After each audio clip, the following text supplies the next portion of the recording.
So what I'll do is I'm going to stray away from the norm. Everybody's talking about the big fight, you know what. But I said I'm going to take things down a notch. We're going to talk about the heavyweight division. We're going to talk about Alexander Povetkin, the WBC Silver Heavyweight Champion, meaning he's the #1 contender after the #1 contender.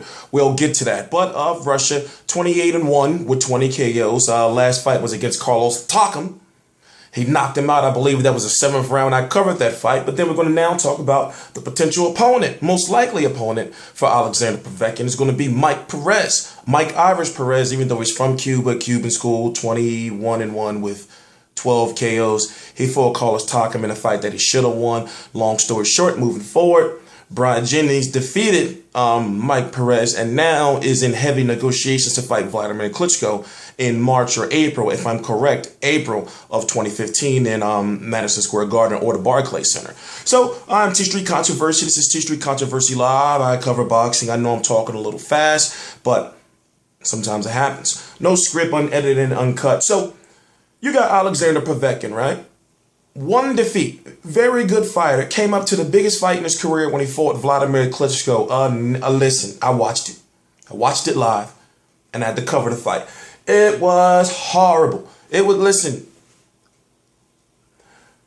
Klitschko in that fight showed why he was A-side. The referee let him get away with everything, but not saying, it just was, I don't even want to talk about the fight, all right? Go back and watch my video. All you got to do is type in Klitschko versus Povetkin post-fight results. Then you're going to see T Street Controversy, T Street Controversy Live. So you got Mike Perez, right? Cuban boxer. Remember, he's Cuban schooled.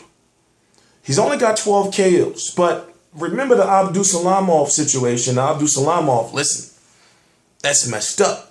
So the power is there when you're right there in front of him. And he stunned Bryant Jennings at one point in time during that fight. That fight ended in a split decision in a fight that could have went literally either way. But now you got Bryant Jennings, who is the #1 contender right now to fight Deontay Wilder. To fight either Deontay Wilder or Bermane Stiverne.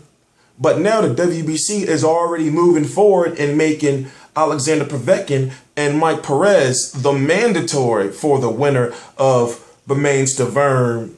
And then the winner of that fight fighting Bryant Jennings. So basically, the winner of, you might as well say Vladimir Klitschko, Bryant Jennings, Deontay Wilder, Bermane Stiverne.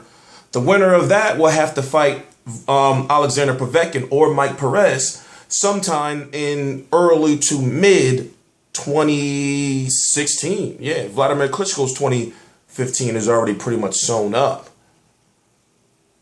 Yeah, so the reason why this fight is meaningful is because, listen, we're going to find out who Mike Perez really is. By far, Alexander Povetkin is the biggest competition of his career. Alexander Povetkin is the type of fighter that how can I put it? He's very vastly underrated in the American market. And a lot of Americans really don't know who he is. But he has skills, in my opinion, to defeat a Tyson Fury, a Vladimir Klitschko, maybe in a rematch. But I don't know. And basically, majority of these heavyweights, they're out there right now. But I'm not going to talk about Anthony Joshua because this is when the time when people are going to probably be typing on the computer like, well, what about Anthony Joshua?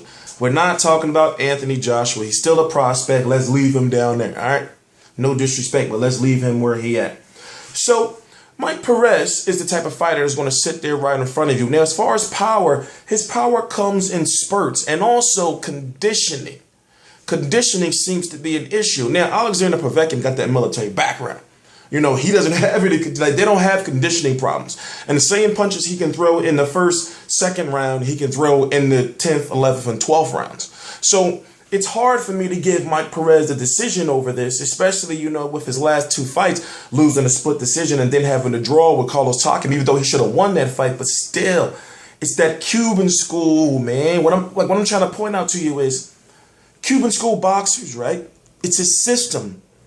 They escape from where it's Cuban school boxers, Eric Landelar, Guillermo Rigondeaux, Yurkis Gamboa. He was pushed through the system. You know, he's not even really Cuban school. They just pushed him through. And Mike Perez, if you look at their fighting styles, they do